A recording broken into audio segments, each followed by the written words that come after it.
Capítulo 6. El legado más hermoso. La atención es la moneda más valiosa que tengo para pagar la libertad interior. Gurdjieff. El soberano de un gran reino se encontraba ya en una avanzada edad y quería asegurarse de que, antes de abandonar el mundo, le transmitía a su hijo una importante lección. A lo largo de las épocas más difíciles de su reinado, aquello había sido clave para mantenerse firme y conseguir que finalmente reinara en su país la paz y la armonía. Por alguna razón, el joven príncipe no acababa de entender lo que su padre le decía. Y le dijo: «Sí, padre, comprendo que para ti es muy importante el equilibrio, pero creo que es más importante la astucia y el poder». Un día, cuando el rey cabalgaba con su corcel, tuvo una gran idea. Y dijo: «Tal vez mi hijo necesita no que yo se lo repita más veces, sino verlo representado de alguna manera». Llevado por un lógico entusiasmo, convocó a las personas más importantes de su corte en el salón principal del palacio. Y les dijo: «Quiero que se convoque un concurso de pintura, el más grande e importante que se haya nunca creado. Los pregoneros han de hacer saber en todos los lugares del mundo que se dará una extraordinaria recompensa al ganador del concurso». «Majestad», preguntó uno de los nobles, «¿cuál es el tema del concurso?». Y éste le respondió: «El tema es la serenidad y el equilibrio». «Solo una orden os doy», dijo el rey. «Bajo ningún concepto rechazaréis ninguna obra, por extraña que os parezca o por disgusto que os cause». Aquellos nobles se alejaron sin entender muy bien la sorprendente instrucción que el rey les había dado. De todos los lugares del mundo conocido acudieron maravillosos cuadros. Algunos de ellos mostraban mares en calma, otros cielos despejados en los que una bandada de pájaros planeaba, creando una sensación de calma, paz y serenidad. Los nobles estaban entusiasmados ante cuadros tan bellos. «Sin duda», dijo uno, «Su Majestad, el rey, va a tener muy difícil elegir el cuadro ganador entre obras tan magníficas». De repente, ante el asombro de todos, apareció un cuadro extrañísimo, pintado con tonos oscuros y con escasa luminosidad. Reflejaba un mar revuelto en plena tempestad, en el que enormes olas golpeaban con violencia las rocas oscuras de un acantilado. El cielo aparecía cubierto de enormes y oscuros nubarrones. Los nobles se miraron unos a otros sin salir de su incredulidad, y pronto interrumpieron en burlas y carcajadas. Uno dijo: «Solo un demente podría haber acudido a un concurso sobre la serenidad con un cuadro como este».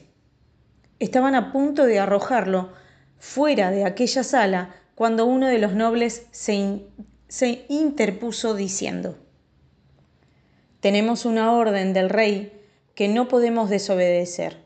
Nos dijo que no se podía rechazar ningún cuadro por extraño que fuese. Aunque no hayamos entendido esta orden, procede de nuestro soberano y no podemos ignorarlas». «Está bien», dijo otro de los nobles, «pero poned este cuadro en aquel rincón donde apenas se vea». Cuando llegó el día en el que su Majestad, el rey, tenía que decidir cuál era el cuadro ganador, al llegar al salón de la exposición, Su cara reflejaba un enorme júbilo y, sin embargo, a medida que iba viendo las distintas obras, su rostro transmitía una creciente decepción. Majestad, ¿es que no os satisface ninguna de estas obras?, preguntó uno de los nobles. Sí, son muy hermosas, de eso no cabe duda, pero hay algo que a todas les falta. El rey había llegado al final de la exposición sin encontrar lo que tanto buscaba, cuando de repente se fijó en un cuadro que asomaba en un rincón. ¿Qué es lo que hay allí, que apenas se ve? Es otro cuadro, Majestad, contestó uno. ¿Y por qué lo habéis colocado en un lugar tan apartado? Majestad, es un cuadro pintado por un demente. Nosotros lo habríamos rechazado, pero siguiendo vuestras órdenes de aceptar todos los que llegaran, hemos decidido colocarlo en un rincón para que no acompañe la belleza del conjunto. El rey, que tenía una curiosidad natural, se acercó a ver aquel extraño cuadro que, en efecto, resultaba difícil de entender. Entonces hizo algo que ninguno de los miembros de la corte había hecho, y que era acercarse más y fijarse bien. Fue entonces cuando súbitamente todo su rostro se iluminó y, alzando la voz, declaró: Este es, sin duda, el cuadro ganador. Los nobles se miraron unos a otros pensando que el rey había perdido la cabeza.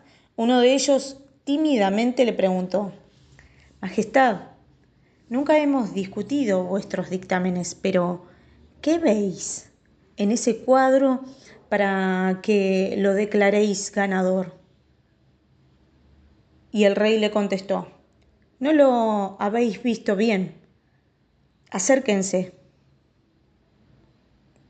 Cuando los nobles se acercaron, el rey les mostró algo entre las rocas. Era un pequeño nido donde había un pajarito recién nacido. La madre le daba de comer, completamente ajena a la tormenta que estaba teniendo lugar. El rey les explicó qué era lo que tanto ansiaba transmitir a su hijo, el príncipe. Y dijo: la serenidad no surge de vivir en las circunstancias ideales como reflejan los otros cuadros con sus mares en calma y sus cielos despejados. La serenidad es la capacidad de mantener centrada tu atención en medio de la dificultad, en aquello que para ti es una prioridad. Este cuento refuerza aún más hasta qué punto la manera en la que enfocamos nuestra atención puede ser fuente de equilibrio o de desequilibrio en nuestras vidas. Si la enfocamos en aquello que para nosotros es incómodo o desagradable, aquello que son las tempestades de la vida, nos llenaremos de tensión y perderemos nuestro equilibrio personal. Sin embargo, si somos dueños de nuestra atención y decidimos enfocarla en lo que para nosotros es lo más importante, mantendremos una mente clara y centrada cuando todos los demás la pierdan. Por eso es tan importante entrenarse, ejercitarse en la capacidad de mantener la atención centrada. Por eso hay que apartarse de ciertas compañías, de esas personas que son como agujeros negros que merman nuestra energía, nuestra eficiencia y nuestra salud. Son personas que parece que solo disfrutan recordándonos de manera continua todo lo que está mal en el mundo, todo lo que es imposible de alcanzar y todo lo que hay de defectuoso en nosotros o en los otros. Si les prestamos atención, acabaremos viendo la realidad como ellos. Tal vez sea lo que buscan para sentir que controlan otras vidas, mas no creo que sea lo que a nosotros, en el ejercicio de nuestra libertad, más nos interese elegir. Resumen final: sea usted el dueño de su atención. El precio de la libertad es la vigilancia permanente. Recuerde que donde vaya su atención, irán sus emociones y su energía. Donde ponga su atención, se hará siempre más real para usted. Capítulo 7. Saltando el precipicio. Aquellos que deliberan exhaustivamente antes de dar un paso, se pasan la vida sobre una sola pierna. Anthony de Melo. En una ocasión estaba impartiendo una conferencia a un grupo de personas, explicándoles lo que era la zona de confort. Ese espacio en el que nos hemos acostumbrado a vivir cuando llegó la hora de hacer un pequeño descanso. Uno de los organizadores de la sesión se me acercó para comentarme que entre la audiencia se encontraba una abogada muy experta en el asesoramiento de mujeres que habían sido sometidas a malos tratos. Aproveché para acercarme, saludarla y hacerle una pregunta. Dime una cosa, por favor, porque no acabo de entenderlo. ¿Por qué vuelven esas mujeres a sus casas cuando saben que las van a maltratar? Yo imaginaba que ella me contestaría que lo hacían por sus hijos o por la falta de recursos para vivir de forma independiente, pero la verdad es que la contestación que en aquel momento recibí fue muy distinta. Primero me miró con una cierta cara de sorpresa y después me respondió: Mario, si tú mismo lo acabas de explicar, ellas vuelven porque el mundo de fuera les da un miedo enorme y, aunque en el mundo que conocen tienen asegurado que van a sufrir, al menos es un mundo del que en cierta medida saben que lo pueden esperar. Lo que pueden esperar. Estoy convencido de que esta es solo una explicación parcial y de que hay muchas otras ocasiones en las que son otros los motivos que empujan a esas mujeres a volver a sus casas. Sin embargo, esta experiencia me sirvió para darme cuenta de hasta qué punto en algunas ocasiones aferramos a una zona conocida. Aferrarnos a una zona conocida puede impedirnos adentrarnos en otros espacios de descubrimiento y evolución.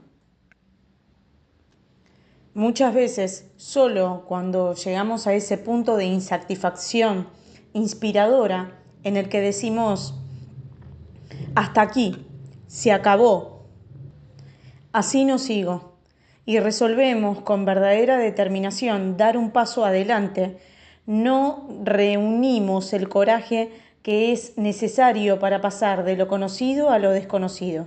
Sin embargo, hay otras veces en las cuales no es necesario que toquemos fondo, sino que sencillamente algo o alguien nos inspiran para romper nuestros aparentes límites y dar ese salto metafórico al vacío.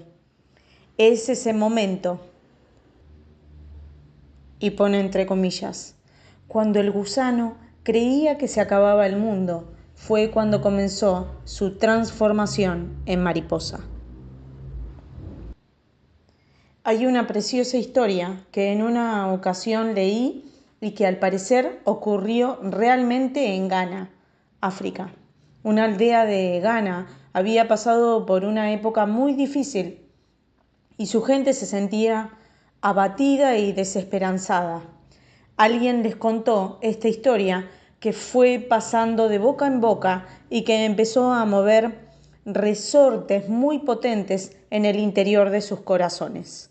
Poco a poco, aquellos seres humanos fueron remontando hasta que recuperaron su alegría y su entusiasmo.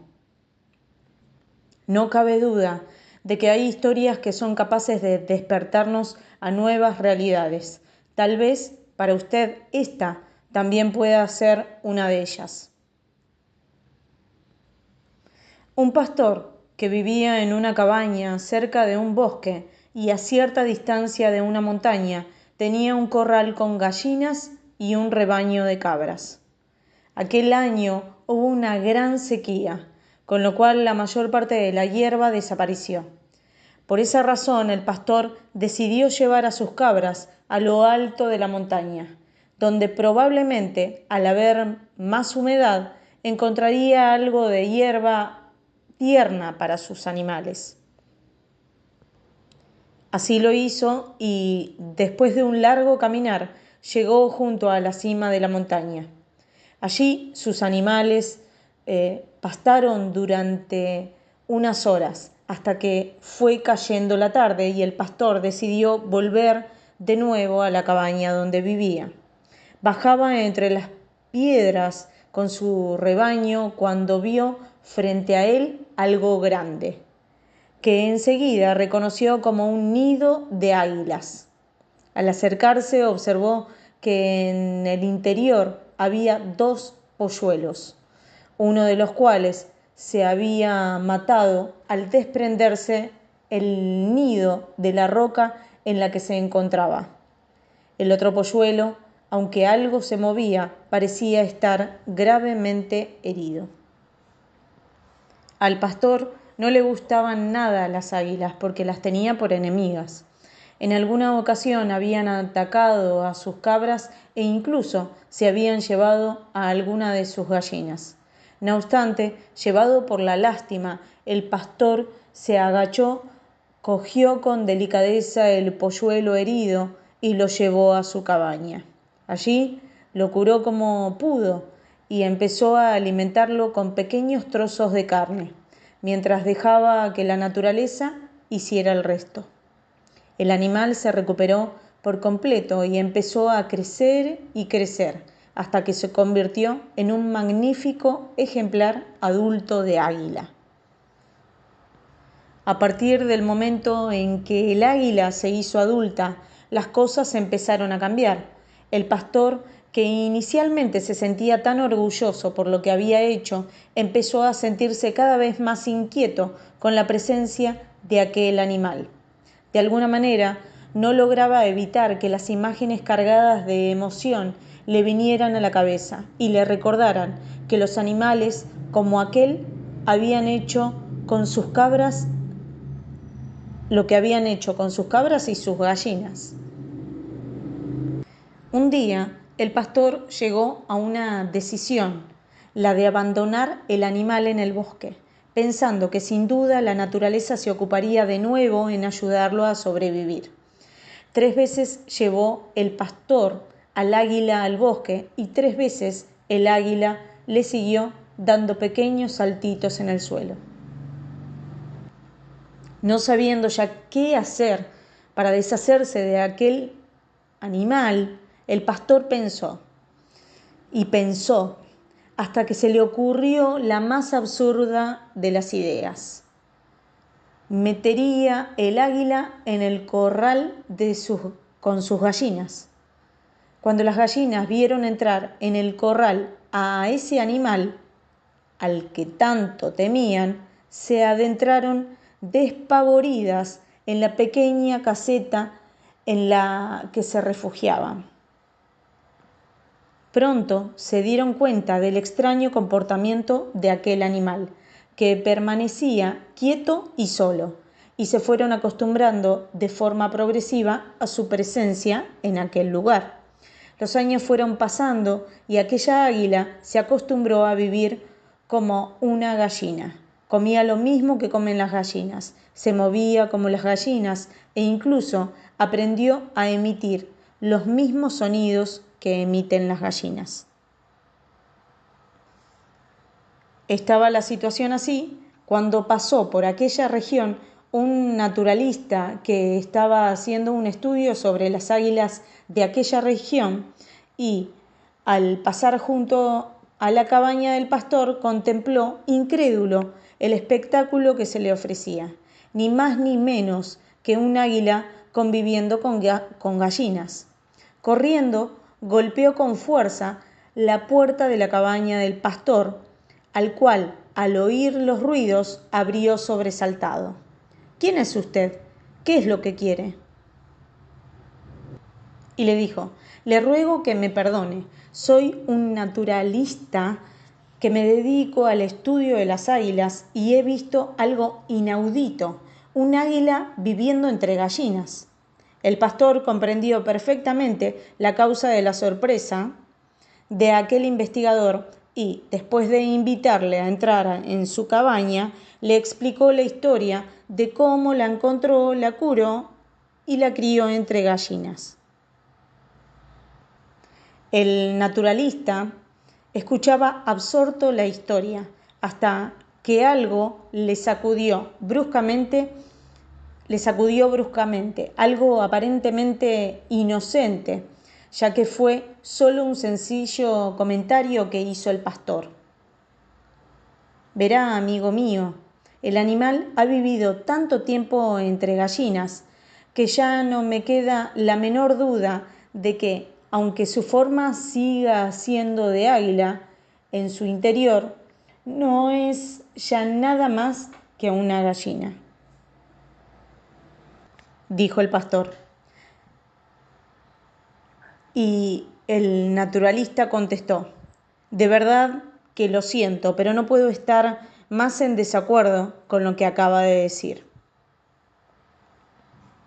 El pastor se sintió tal vez un poco agraviado porque quizás considerara que nadie conocía tan bien a aquel animal como él.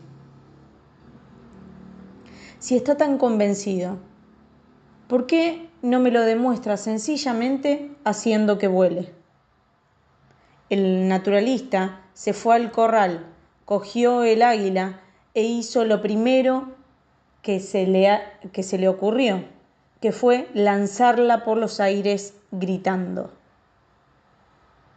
¡Vuela! El animal cayó pesadamente y se escondió en el interior del corral. El pastor hizo una mueca irónica, aunque ello no hizo que el naturalista se diera por vencido. Entonces empezó a mirar a su alrededor como si buscara algo, hasta que se fijó en que a unos metros de allí había una escalera. Se acercó, la cogió y la apoyó en una de las paredes de la cabaña del pastor. Entró de nuevo en el corral, agarró el águila y subió con ella por la escalera hasta llegar al tejado. De allí lanzó el águila por los aires, diciendo, ¡vuela! El pobre animal se precipitó como una bola de plumas contra el suelo y se quedó unos instantes aturdido.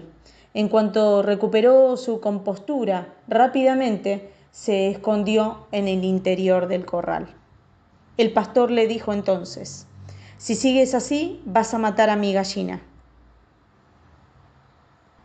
Por alguna razón, y a pesar de todas las evidencias en contra y de todas las críticas de aquel pastor, el naturalista tenía una absoluta certeza en que el espíritu de un águila jamás muere, y por eso, a pesar de todo, no se dio por vencido. De repente, algo en el horizonte captó su atención. ¿Qué es aquello que se ve al fondo? Es el pico de la montaña donde encontré el águila cuando se desprendió el nido. ¿Por qué? porque la voy a llevar allí, donde ella nació. Tal vez pueda así recordar sus orígenes y se dé cuenta de que puede volar. Tú estás loco, eres un insensato incapaz de darte por vencido. ¿Acaso no has tenido suficientes evidencias de lo absurdo de tu teoría, de esa estupidez de que el espíritu de un águila nunca muere? El naturalista no se defendió, simplemente actuó. Entró de nuevo en el corral, cogió el águila y empezó a caminar con la vista puesta en el pico de aquella montaña.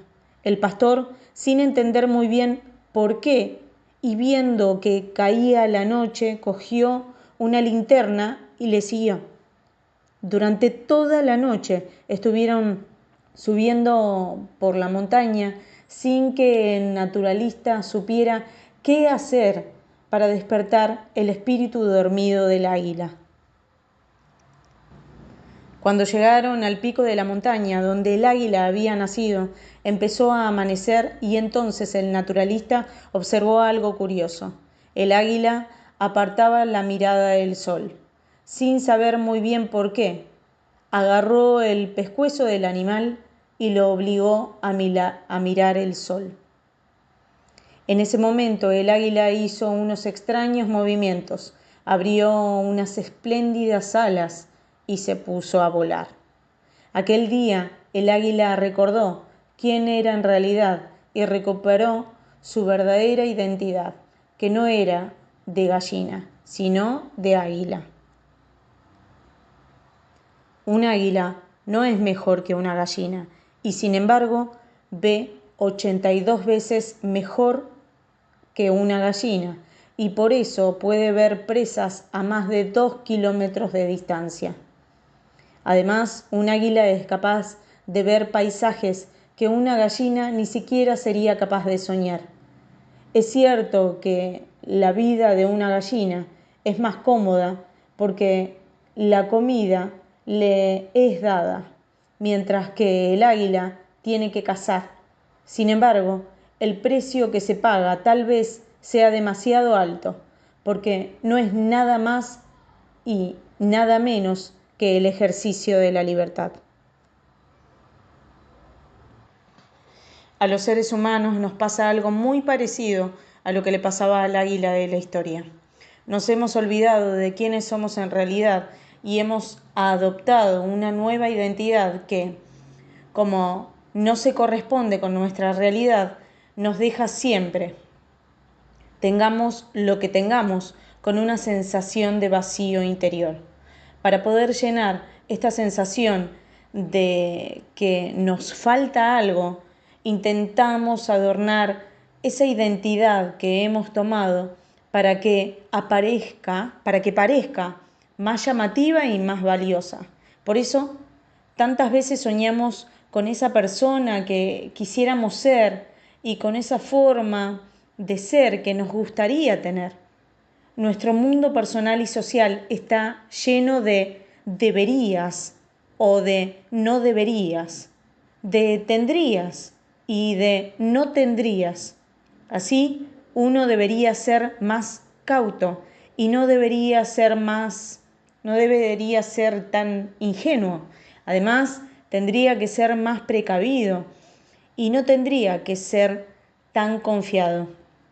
Todas estas exigencias tienen perfecto sentido cuando uno se contempla a sí mismo como defectuoso e incompleto, pero no tienen sentido cuando comprende que lo que está más allá de la identidad aparente es una esencia llena de inteligencia, creatividad y amor, y que por su propia naturaleza es perfecta, esto es, completa. Por eso, el entrenamiento que verdaderamente ofrece resultados no es el que nos ayuda a mejorar nuestra falsa identidad para que seamos como nosotros u otros pensamos que deberíamos ser, sino aquel que nos ayuda a trascender esa misma identidad para reencontrarnos con quienes somos en realidad. Resumen final, usted no tiene que convertirse en nadie diferente a quien ya es, porque en su esencia usted ya es perfecto, esto es, completo. Lo único que tal vez necesite es descubrir qué hay realmente detrás de las palabras yo soy.